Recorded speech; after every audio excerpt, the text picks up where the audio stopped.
Bwana Yesu asifiwe. Mara nyingine tena Evangelism Mlamwaki Timoto yuko tena kwenye madhabahu. Nataka kunena pamoja na wewe mtazamaji wangu. Sijui unanitazama ukiwa wapi? Ukiwa Facebook, ukiwa YouTube, ukiwa TikTok na mahali popote kwingine ambapo utaniona.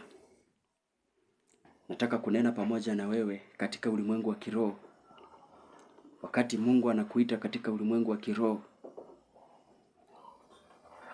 Wakati Mungu anataka kunena pamoja na wewe, huenda kupitia kwa neno lake, huenda kupitia kwa nabii, huenda kupitia kwa mtumishi wake. Katika kitabu cha Nehemia chapter 6 verse 7, the Bible says that, "And thou hast also appointed prophet to preach of thee at Jerusalem, saying, There is a king in Judah, and now shall it be reported to the king according to those words. Come now, therefore, and let us take counsel together." Katika Biblia inasema, katika kitabu cha Nehemia 6 mstari wa 7, Biblia inasema, "Nawe umewaweka manabii ili wakuhubirie huko Yerusalemu kusema, yuko mfalme katika Yuda. Basi sasa ataarifiwa mfalme sawasawa na maneno haya. Njoo sasa basi na tufanye shauri pamoja." Huyu ni mtumishi wa Mungu ambaye anaitwa na Mwenyezi Mungu. Katika hii dunia ya sasa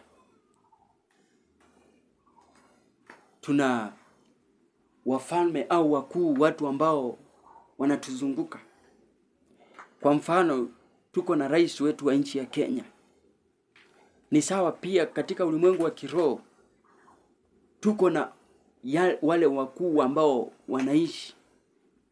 Na pia tuko na mkuu wetu ambaye ni Mwenyezi Mungu, ambaye ni Yesu Kristo. Tuna mkuu wa ufalme wa nuru na kuna mkuu katika ufalme wa giza. Kwa hivyo mahali hapa tulikuwa na mtu ambaye alikuwa anaitwa Sanbalati. Sanbalati ndiye aliyekuwa mkuu wa nchi hiyo wakati ule. Na tulikuwa pia na watu ambao wanamfuatia kama kina Tobia, kina Goshemu, kina Mwarabu na wengine. Kwa hivyo huu ni ufunuo ulikujia mtumishi wa Mungu ya kwamba kuna watu ambao wanahubiri neno la Mungu. Kuna watu ambao wanafanya kazi ya Mungu, ambao wako kinyume na huyo mkuu, ambao wako kinyume na sheria yao, ambao wako kinyume na maadili yao.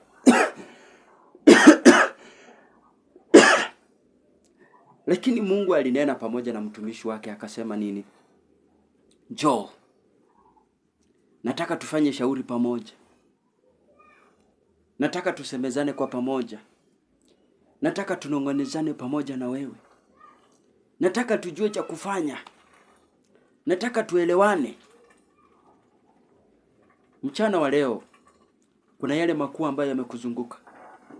Kuna wale watu ambao wamesimama kinyume chako. Kuna watu ambao wamesimama kinyume na maisha yako. Kuna watu ambao wamesimama kinyume na kazi yako. Kuna watu ambao wamesimama kinyume na ndoa yako. Kuna watu ambao wamesababisha kufikia leo haujapata mume. Kwa miaka mingi haujapata ndoa. Kwa miaka mingi haujapata watoto. Kwa miaka mingi haujapata kazi. Karatasi unazo. Uwezo wa kuzaa unao.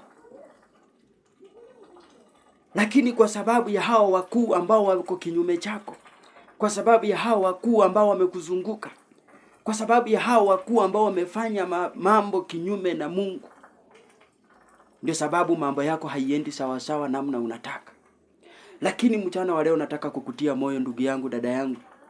Nikwambia kwamba Mungu anasema njoo. Anataka kufanya mashauri na wewe.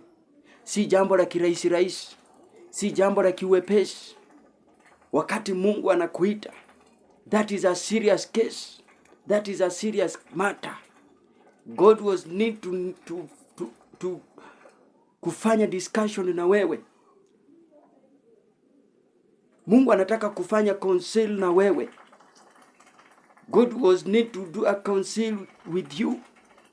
Mungu anataka kufanya maongezi pamoja na maisha yako. Mungu ako tayari kukufungua. Mungu ako tayari kukupigania. Mungu ako tayari kukufungua katika hivi vifungo. Mungu ako tayari, anataka ukae pamoja na yeye. Anataka muelewane, anataka mnongonezane, anataka mshauriane. Mungu anataka kutembea pamoja na wewe. Haijalishi walifunga wakiwa wapi. Haijalishi walikutendea wakati gani. Haijalishi ilitokana na nani. Sikiza, Mungu anakuita. Mungu anataka kufanya maongezi na wewe. Ndugu yangu, dada yangu, ombi langu ni kukuomba, sikiza sauti ya Mungu. Sikia sauti ya Mungu. Itika wito huu wa Mungu. Itika hii sauti ya Mungu. Itika usikize Mungu anasema nini. Itika usikize Mungu anataka kufanya nini katika maisha yako. Itika usikize Mungu anataka kutenda nini katika maisha yako.